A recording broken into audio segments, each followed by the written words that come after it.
What's up, everyone? We're back to the everyone. I can't get away from this game. I'm obsessed. We need to It's my favorite customer. What can I get for you today? an Irish. Right. Just, remember that the Irish coffee is going to be a little different. Make sure you can take your ox. Kobe makes a lovely cup of coffee. And there we. Is there anything you'd like to know about the Irish coffee? Well, it's just how it's made.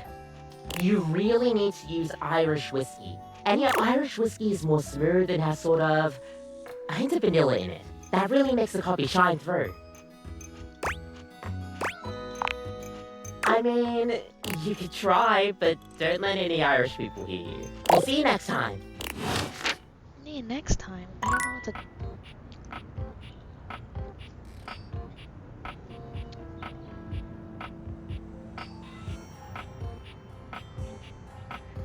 Alright, the next one is Willie. She don't know who we're doing. It's Kobe, Willie, Amy, Chance, so that's 3, 4, and then Winifred. So most of them are in the office.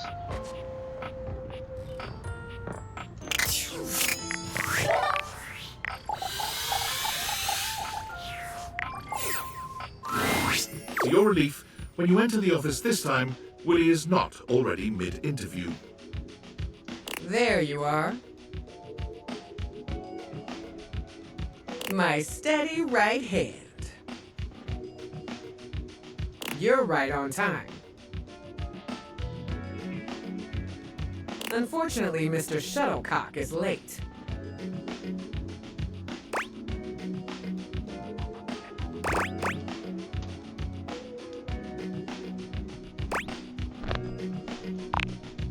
It is, but interview etiquette dictates you arrive a little early.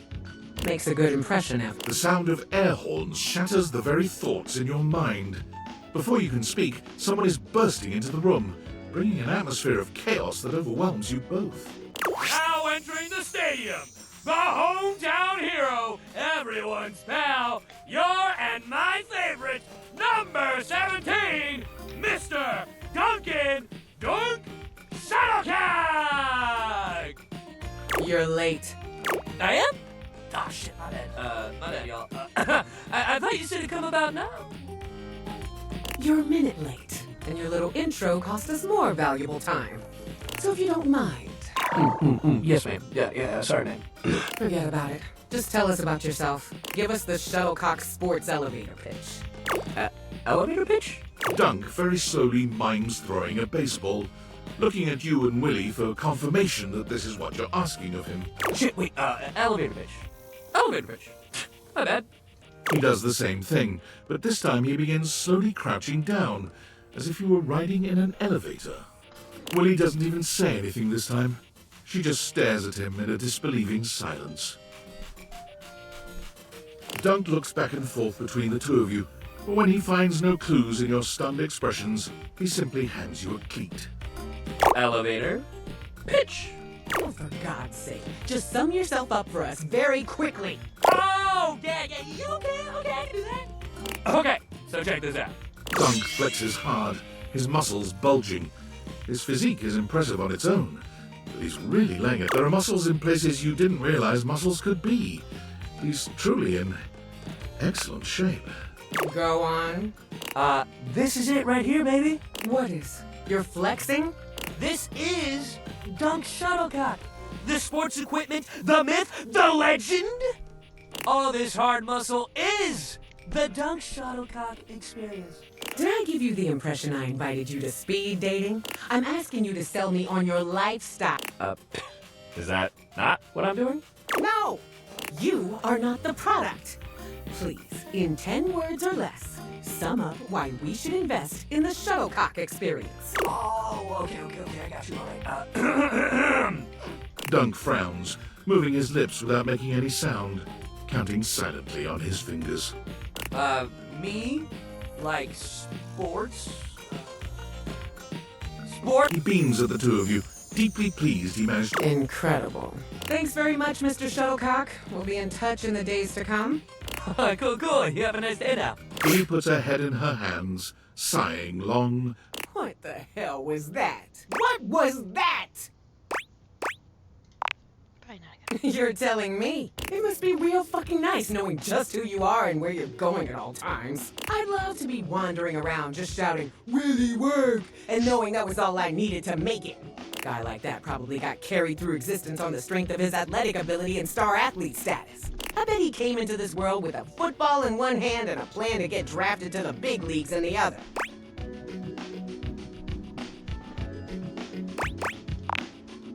Ow.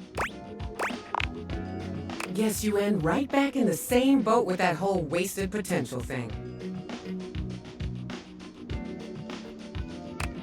Well, whatever. I'm not gonna shed any tears for some spoiled athlete. But I'll grant you that maybe Mr. Shuttlecock isn't necessarily the privileged baby I assumed he was. So now that we've got that extremely important point out of the way, Willie's gaze falls upon a paper in front of her. She scans over it briefly and then sighs.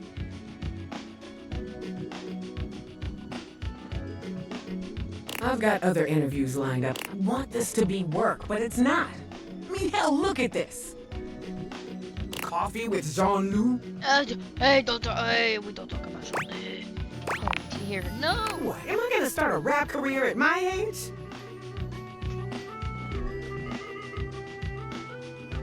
And then this, lunch with Scandalabra?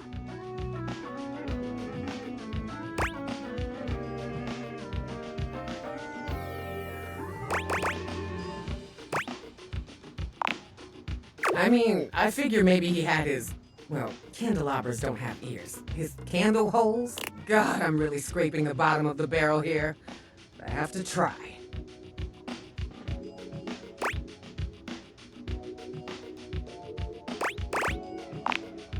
Well, why shouldn't I? How else am I ever gonna turn my life around?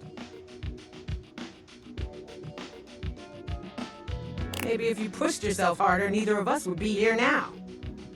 Well, I guess I gotta prepare for my next interview. Just meet me back here later.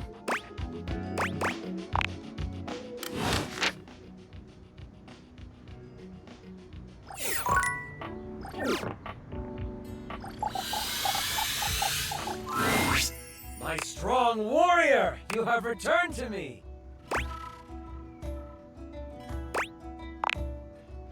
You trying to get some magical equipment by flirting? It might work. Keyword might. I'm so glad you're here. I knew you wouldn't let me down. I rolled a and it looks like our mutual friend Jerry is joining us today.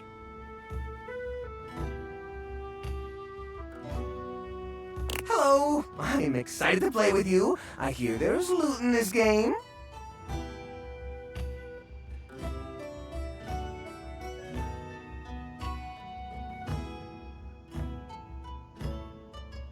I've rolled Jerry as the apothecary class. To keep things a little more exciting, I've rolled to see what his character would have.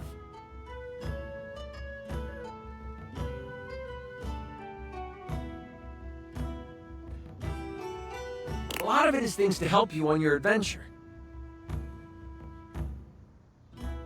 Some of it is, well, less than useful. You will be playing the mighty Sadida Ekin, a guardian who lives. You are on your way back from training on the nearby Chukka Hills. You will start with 75 health, but don't worry, we start our adventure in the early morning. As you walk upon the grass path, thinking about your latest training and feeling the soreness in your muscles, your mind drifts to home.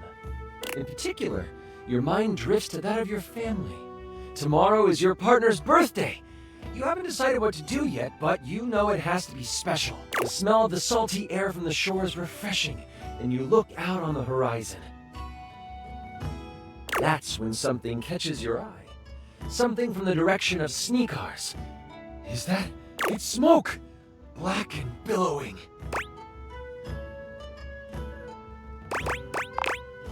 You pick up the pace, keeping an eye on everything around you as you move. As you reach the top of the hill overlooking your seaside village, you see Sneakars is smoldering. You see the village priest helping tend to people around the town. Oh, praise to the goddess! You are back! They come to you, worry etched on their face. They take your hand. What happened here? You have questions, but we shouldn't speak out here. We don't know who is around. Come, follow me! As you follow the priest to a makeshift shelter, you see the level of destruction. Your fellow villagers are hurt, and you start to make a mental tally of who you see. A few people cry as they realize their loved ones didn't survive whatever happened. Once inside the shelter, you realize your partner. We were attacked right before dawn. A few people were killed, but we were caught unaware. And I think they were looking for you. Oh, I didn't know I was traveling with a wanted person. Your house got the worst of it. They took your partner, spirited them away, and left only this amongst the rubble. The priest hands you a piece of fabric with what looks like a mountain lion pouncing burned into it. It's the Amok bandits. The Amok bandits are a rival band of scallywags who were once in constant battle with the village of Sneakars. Peace was hard fought, with you being the fiercest warrior and a large reason they surrendered. But it seems they never forgot about you. What will you do? How should we respond? You are the only one able to go after them.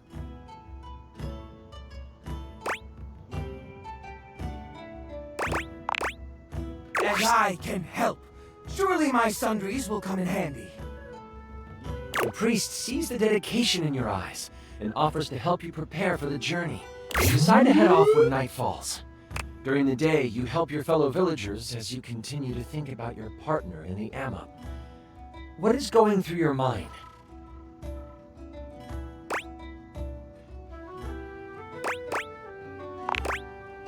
Oh, you are rolling well on your charm spells.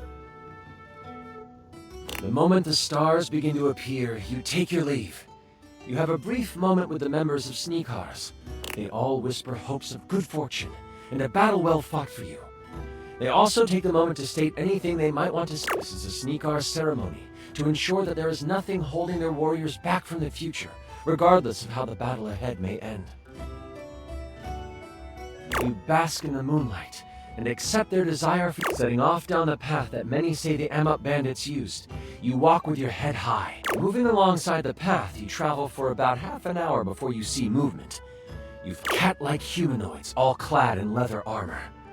On their side, you see the traditional swords that you became familiar with during the battles a decade ago. You think there are only two of them, but wait. A third actually walks right past you, missing you in the bushes. There's no doubt they'll come. You just have to wait. Ooh.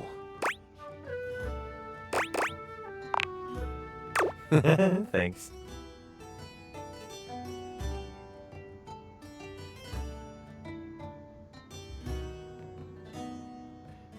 Don't let them fool you. The Amok are ruthless murderers. But you are lucky.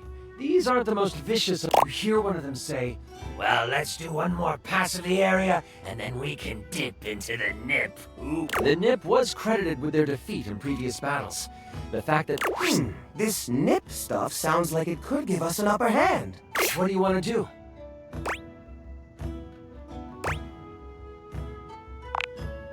They circle the area one more time. This time, they are highly distracted. You can tell that Nip is on their minds. They walk past you again, only this time, they almost scurry back and huddle together. Ooh, this is the good stuff. Ooh. They partake.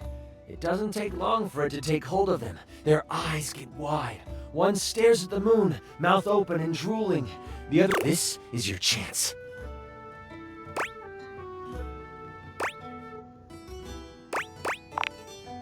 You seem to remember that the Amok scouts were never really prepared for the edge of your axe. You use this to your advantage and leap towards them. You catch the one staring at the moon unaware, and they barely let out a cry of pain. Before they go down, you turn to swing on the other two, and you feel something latch onto your leg. Claws from the one closest to you on the ground dig into your calf. 15 damage. The third one is still preoccupied with a ball of yarn. The axe comes down, dispatching the second M up in a heartbeat. Ooh, that looked like it hurt. I will use my slinky. Okay. It bounces around the battlefield, creating a soothing shimmer in the moonlight. The metal coil catches the eye of the final Amup. It looks around, finally aware of what has happened. I yell at it, holding up a thumbtack. You want some of this? The slinky starts to move toward the Amup, and it is struck with fear. Keep the shiny thing away from me! The Amup runs, happy to have his life and his yarn. But strangely enough, he runs toward your village. Must be the Nip. You have full confidence the people in your village will know what to do with him. As you take off toward the Amup camp, you find yourself upon a dried up stream bed. The warm days the past few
few months have not been kind to this stream.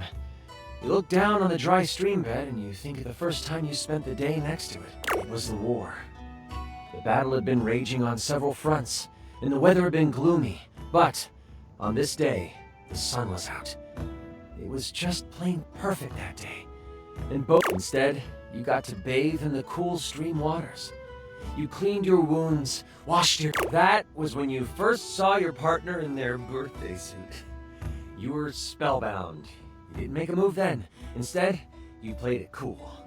You cracked jokes, splashed around, and let the sun dry your skin together.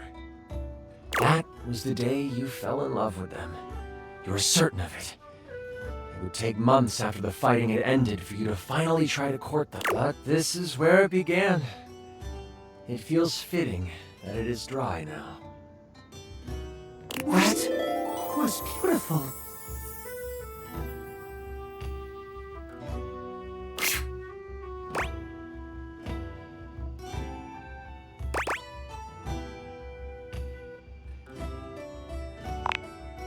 You notice the fatigue in your body, but you don't let it slow you down. You press on toward the camp. Wait! I scoop up some of the mud from the riverbed and create a mud mask. Just a moment to pamper yourself. Okay. Strike the mud mask sample from your inventory. How much do you heal for? Let's see.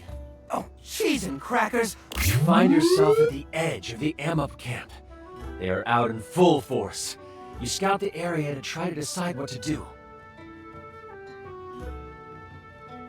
Lucky for you, not much has changed in the decades since you last stormed these wooden walls.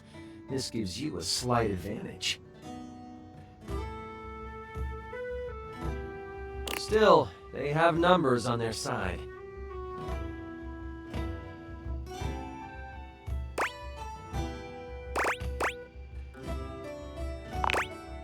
You watch for a time to slip into the camp.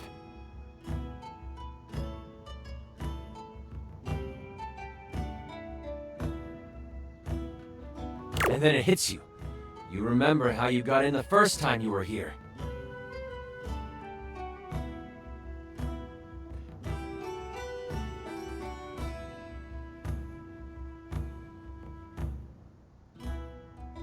You look to your left and there, under fallen leaves and palm fronds, you see it. The path that leads around to the back of the camp. You take off down it, keeping low and making sure the side of the camp is on your right. Do I find any loot on the path? Maybe. There are a few bottles and broken pieces of shields and swords. I pocket them. I take them all and I'll sort them in my beautiful little gorgeous pack. Okay, you do that.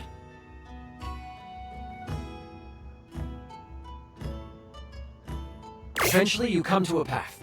It leads to the back entrance of the encampment. You see 2 Amup guards there.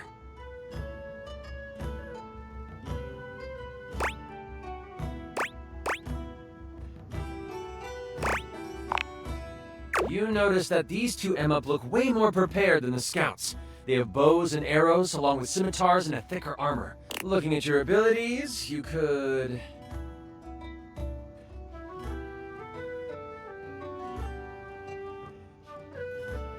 Oh! You could either try to frighten them from their post using Battle Cry, or you could climb a nearby tree and perform the Reign of Terror attack.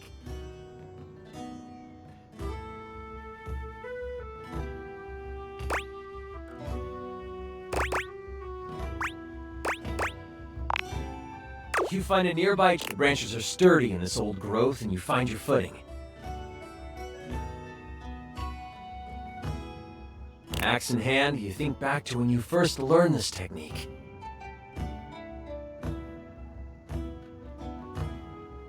You never thought you would get the rotations right, and many times you didn't.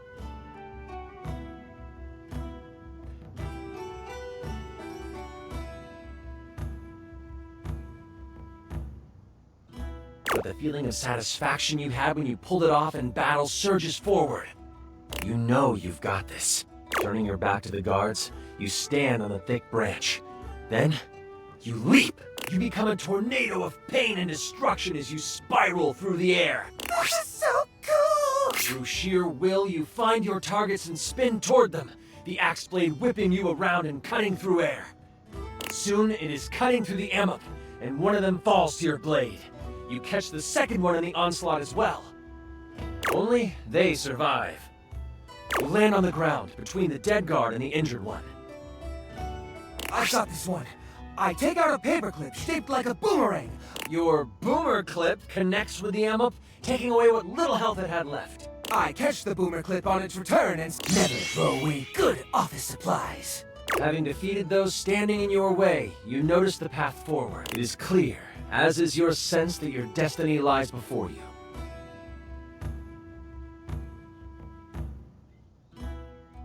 Ahead is where you will make your stand.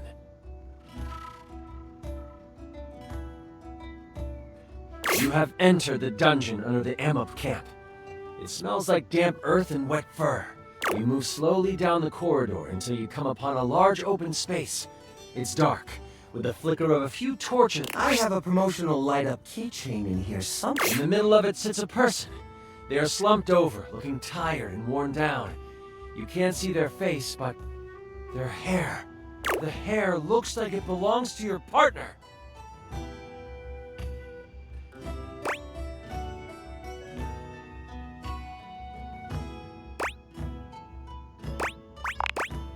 You run to them to find them asleep. They look so peaceful. You give them a subtle shake, hoping you came for me. Phew! You are... As they look at you, you notice their eyes shift to right above your head. The glee they look out! Before you can turn around, you are pushed aside by a giant hand. You scramble on the ground, putting yourself between you and your partner. You look up to see a tiger-like amok tower. Drool drips from its teeth, and its breath reeks of fish and blood. He smirks and says to you, Ah, yes, the great warrior of the Sneakers. Come to play hero once again. "No woo-woo. He means business." Before I continue, I should let you know, this is where I wrote like a monologue. Ooh! Can I have the script when you're done? Sure, no worries, Jerry. Score! Do you mind if I do? Thanks. The tiger amok stomps his foot, and as if by magic, the rest of the torches in the walls erupt into flame. You know, I've always... You don't remember me. Or should I say, you don't remember my father, do you?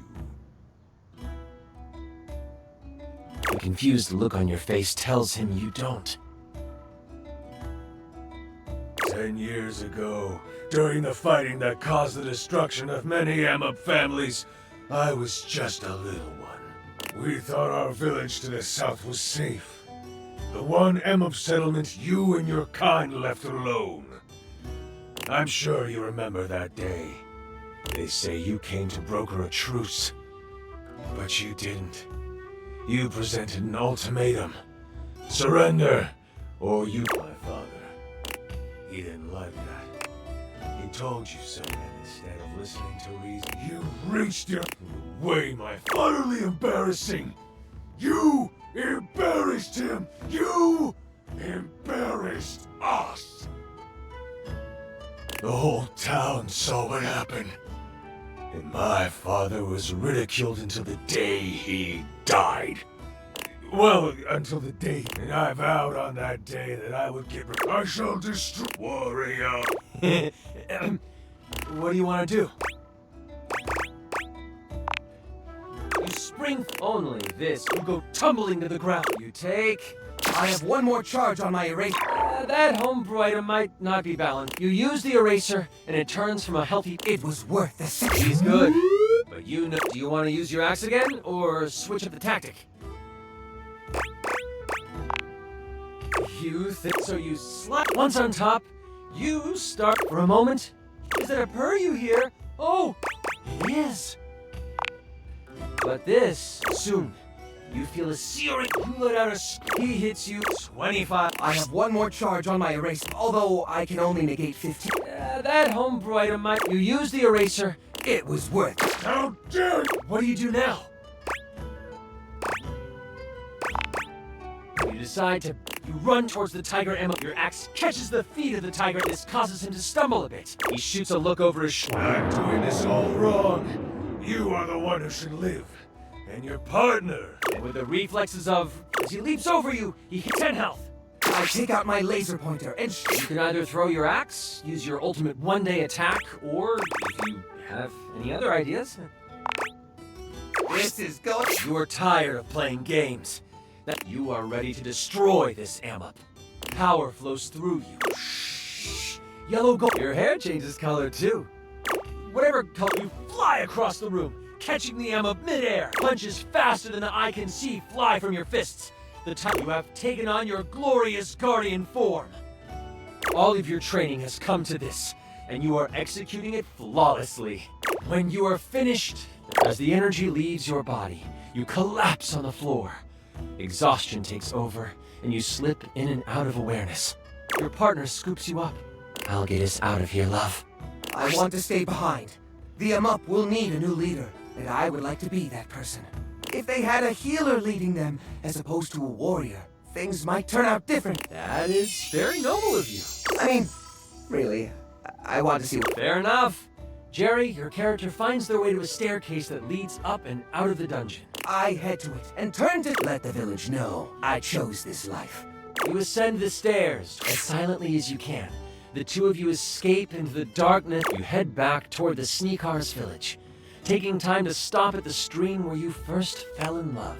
Holding each other, you fall asleep.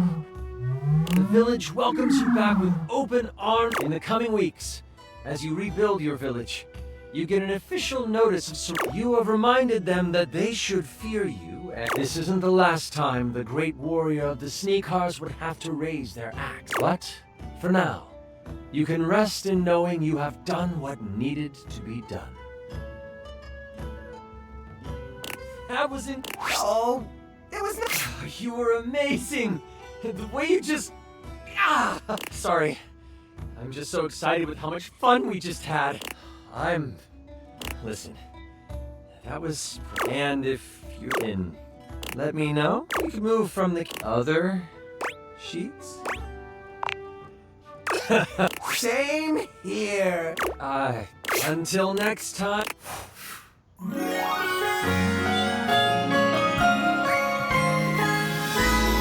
Holy crap! You maxed out our relationship status.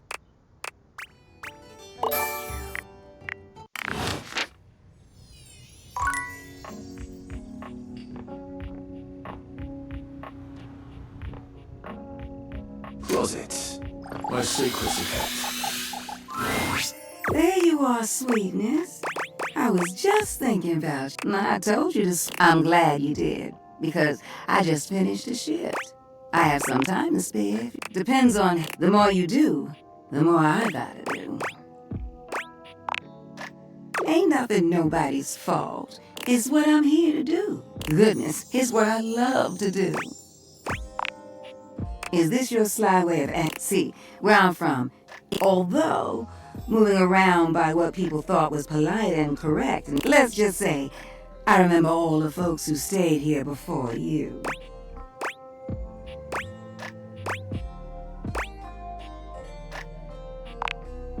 Someone who truth is, one of the previous folks who stayed here was super cute. Engaged couple. Beautiful together. Both of them were. Well, can I give my... Neither one of them was as... Either way, they were here and they set up home pretty quickly. River and I both liked them. They took long showers together all the time. Just about tapped me dry keeping things hot up there for them. Although, I hear they didn't really need my help to do that. Oh yeah, but they used to throw these big parties too. Family was always over, and every now and then, they had this little kid who would come play hide and seek. Their favorite hiding spot was in here with me, so I would just hum to them I think they found being next to me safe. I miss that little kid sometimes. What? No. The couple just moved out eventually.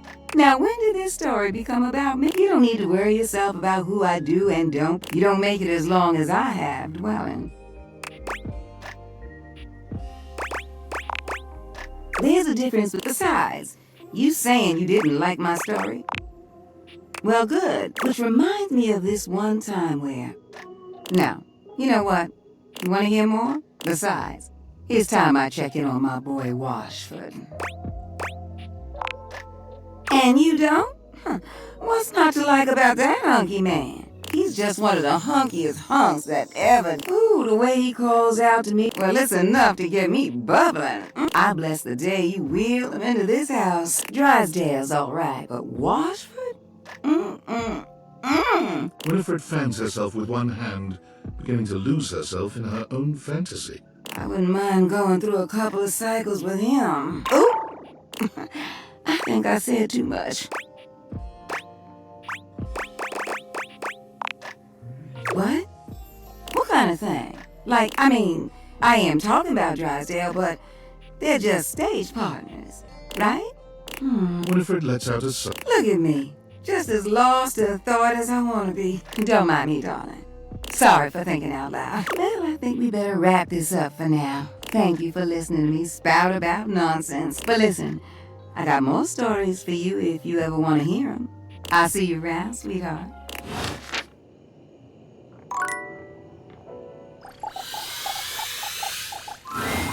You have returned. Indeed. No mortal can resist the pull, particularly in this form. The glitter and sparkle of my current form has lured many of your kind. I am. But it is good that you recognize what is in. I have spent many years in this universe being ignored or worse by the mortals that inhabit me. Humankind has grown more and more disrespectful. I do not need your worship. But there is the same satisfaction I imagine you derive from performing your menial human tasks, or making friends with your, fellows. The sentiment is noted, but call me baby again, and it will be the last. If you have come to worship, you may otherwise. State your purpose. Get to know? What is there to know? I am eternal. Unless and until the sun explodes and consumes me, I will be here. I was here long before you and will remain long after you. When the bones of this dwelling have rotted away, I will remain here. You will submit your praises. Proceed.